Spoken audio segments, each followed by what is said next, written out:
If you think Black business owners collaborating for success is new, then you have not heard about the National Negro Business League formed in 1900. What makes history real and exciting is moving from the facts and numbers to the flesh and vision of those making history. And every state represented at the National Negro Business League meeting in Boston in 1900 had heroes and sheroes aplenty. Most Black people lived in the South, so it is not surprising that most Black businesses were located in these states. The League opened with 506 members, and Georgia led the rolls with 62, Alabama with 54, and Texas with 32 members.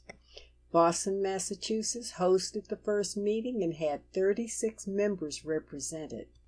Boston boasted an impressive list of businesses and professionals at the convention that is referenced in the presentation that I will read. Let's look at the businesses in Georgia just 25 years out of slavery. What was happening in Georgia in 1900 that inspired such robust business activity?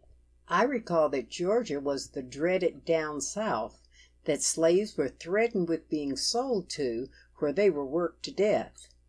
But with 62 members of the League eager to collaborate to heighten business opportunities, I had to take another look.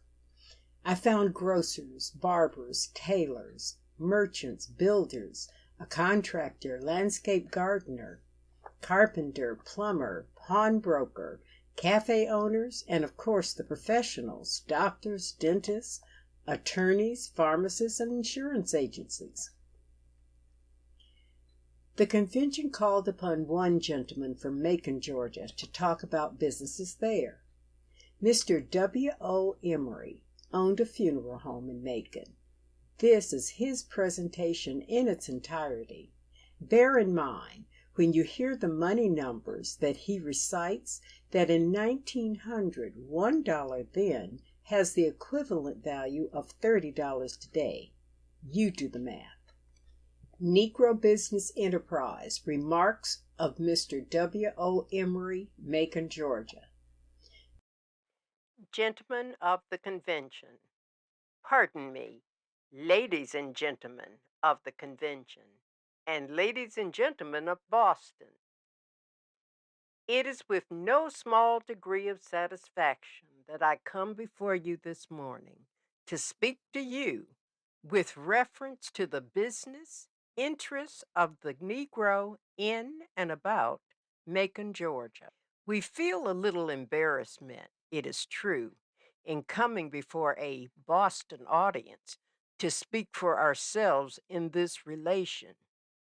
For we feel when we come to or think of Boston and its surroundings as the good old woman felt there at Jamestown, as we have heard in days gone by, when a young minister from one of the large schools in that section of the country was made their pastor and felt his importance. He would lecture the stewards and deacons for not doing things as they did over in Jamestown, until one old sister was more than tired of it. So one evening at the close of meeting, when he had gone the rounds of the other members, he came to this old lady and said, "Now, sister, tell us how you feel and how you have been getting on since our last meeting."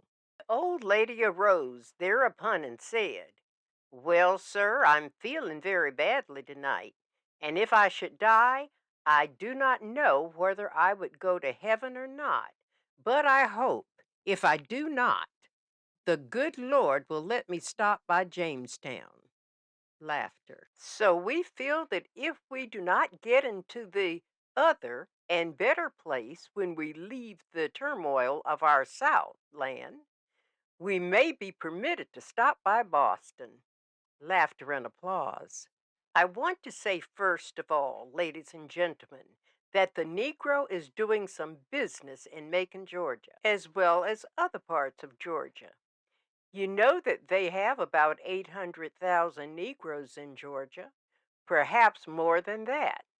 The New Constitution newspaper said in combating the Hard Ridge Bill that looked to disenfranchisement of the Negro as adopted in South Carolina the other day, that after all they were getting along well enough with the Negro in Georgia, that he was a higher order of Negro and came from the Abyssinian Negroes, and that we are a superior class of Negroes down in Georgia.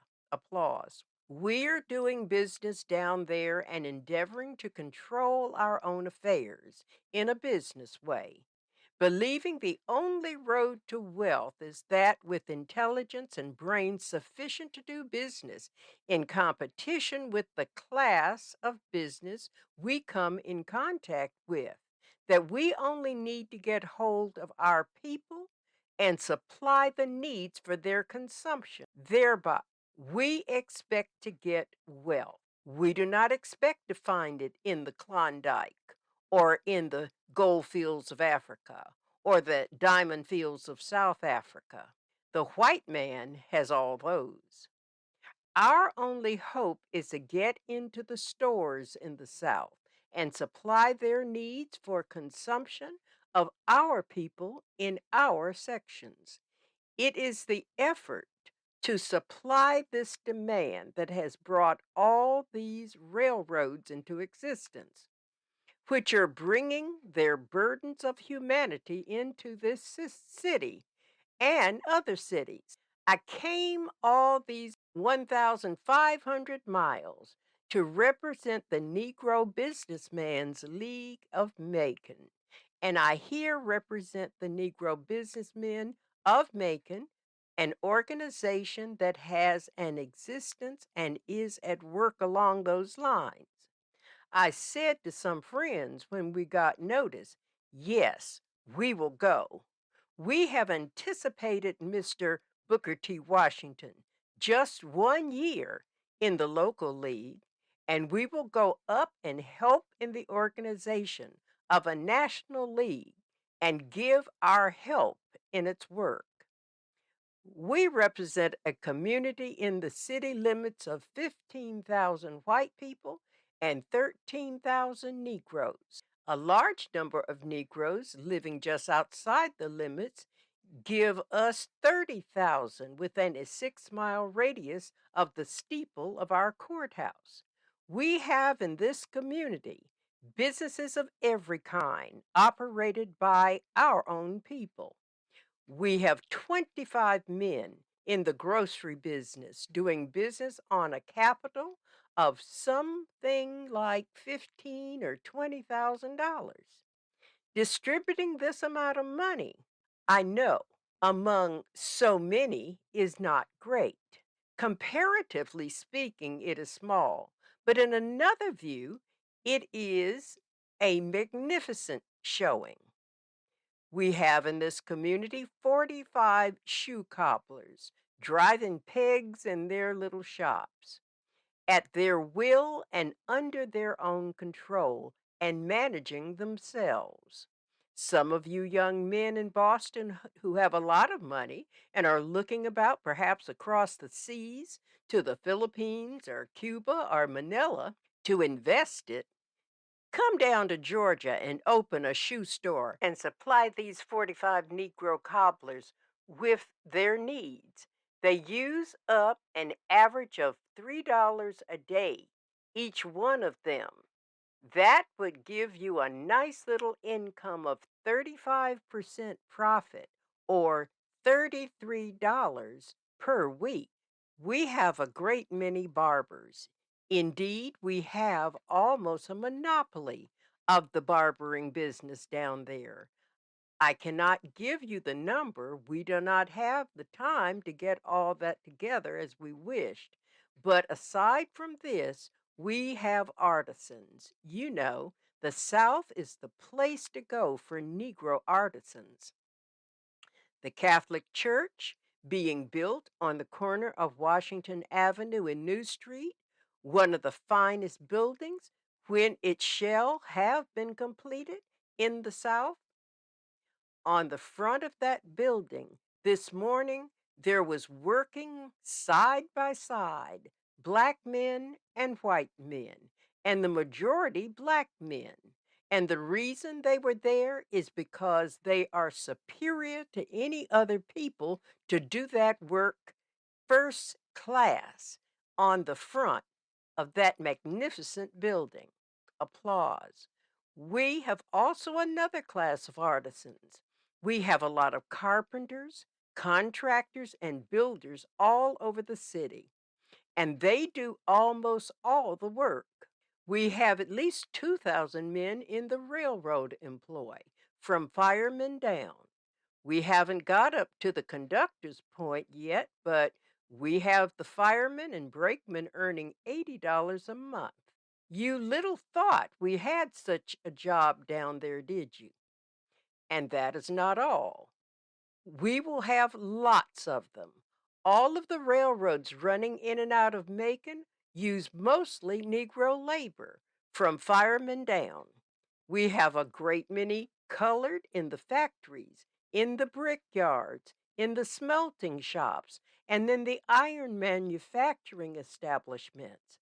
I was in a barrel factory 3 Saturdays ago where a Negro is the boss in that factory, and I saw only one white man as he hurried me through the establishment. And there were 35 Negroes at work in that factory. These Negroes began up at this end of the building, bringing in the staves as they came off the cars, passing them to one man here, and he shaped them, giving the shape that makes the circle for the barrel, and so on and another, and to another, until 100 yards beyond, they turn out the most beautiful barrels for the shipment of as fine cottonseed oil as you will wish to see. They made 300 of them a day and sell every one of them as fast as they can make them for $1.40, making a clean profit of 43 cents on a barrel. And if you black men in Boston save some money and want to invest it, we will secure a contract with you to make the same kind of barrels at the same profit every month. If you come down and give us the order for it, we need money. We understand the situation, and we believe we have the intelligence to operate these concerns if we only have the money to do it. Why, I said to my friend this morning in my room before I left, I am going to tell the people at the hall this morning, if I have an opportunity to speak, that your audience only dwindles into insignificance. Had you gone down to the Cotton Avenue Church to see the audience they had to meet Bishop Turner to raise a subscription to take the mortgage off the church, the audience of last night wasn't one half. This is not to criticize Boston, but to show you that there is business down there. And if you want to make money, come down and buy and sell to our people the paraphernalia that is necessary to make those beautiful palaces, and you will make money and have it instead of the Hebrew having it as he has it now. If you have strength of character, come down into the South among us and take hold and make yourself rich. Applause. Talk about Africa or any other place. The South is the place. Well, you say, you haven't privileges on the railroad? Well, we will own the railroads if you will come down and help us. That is the way to do it. We have got to look this thing squarely in the face. I am a Southern man, born a slave, and have lived in the South all my life. And everything I have on top of the earth, I have dug it out with this right arm. Come down there and live. And if I can make this personal appearance to you, You cannot believe there is any great danger to any man who lives and does the right thing. I know all the horrors of the South, and no man can know it any more than I as I look into the face of my wife and my son. And although I know the restrictions, I declare to you the South is the place for the black man to redeem the black man. We have our schools run and controlled by young people who have been educated right among us, hundreds and hundreds of them right in our own city.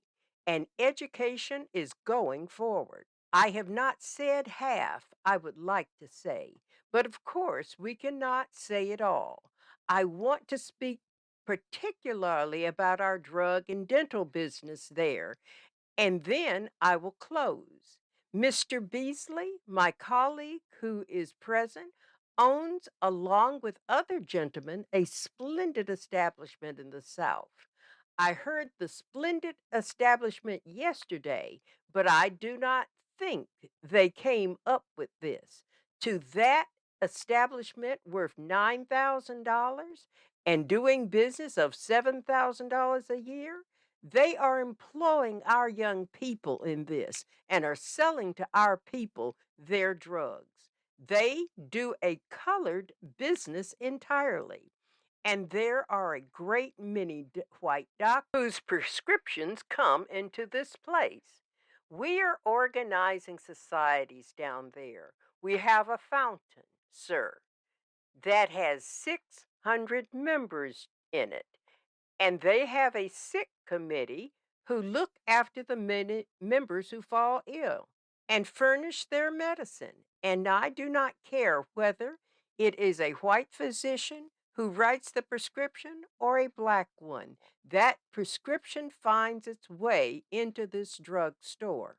We have a broom factory operated by Mr. John M. Brown. His 13 men turn out about 43 dozen of brooms per day, selling them at $3 per dozen, gives $140 a day, and he is making some progress in getting some strength. We have a young man who graduated from a Harry Medical School, who was born in Georgia and reared there. This young man went to Atlanta 4 or 5 days to take the examination to practice dentistry. They tell me they took him from the nail on to the great toe to the last hair on a man's head in the hope that he would fail, but he did not. And he now has one of the finest offices in Georgia. Applause. End of presentation. If this is not the picture you envisioned of the South during Reconstruction, that's because all of the voices of Black people were not recorded or valued. But it is important to know the truths, whether positive or a recounting of atrocities against Black Americans.